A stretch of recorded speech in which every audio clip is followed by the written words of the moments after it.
Je vous le disais, le bras de fer se poursuit à l'hôpital d'Ajaccio. Ce mardi, le STC a procédé une partie de la journée au blocage du rond-point de la gare et par extension du port de commerce. Une nouvelle action des brancardiers qui s'inscrit dans le conflit qui les oppose à la direction depuis maintenant une dizaine de jours. Les précisions de Jean-Philippe Mattei avec Jennifer Capaille. Le STC de l'hôpital d'Ajaccio a bloqué le port de la cité impériale cet après-midi à partir de 16h30.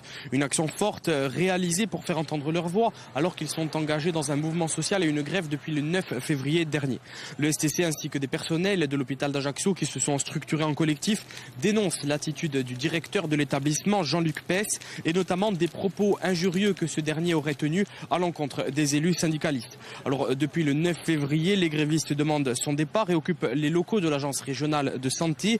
Ils ont rencontré à plusieurs reprises la directrice de l'ARS, le préfet de Corse ainsi que le maire d'Ajaccio, mais ne se satisfont pas des réponses. L'histoire maintenant, vous commencez à la connaître, c'est suite aux propos qui ont été tenus par le directeur de l'hôpital qui nous sont franchement inadmissibles et apparemment c'est l'avis de tout le monde. Donc nous avons demandé déjà il y a plus de 2 semaines le départ du directeur du centre hospitalier d'Ajaccio.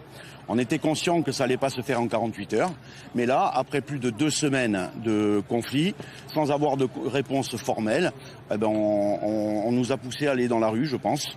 Donc on y est, on est en train de durcir le conflit. Le blocage a duré environ 1h30, le dispositif a été levé à 18h pile pour laisser embarquer les passagers, rester longuement autour du rond-point de la gare. Le STC indique par ailleurs avoir obtenu l'assurance d'une nouvelle réunion en préfecture, une réunion accueillie positivement par les syndicalistes.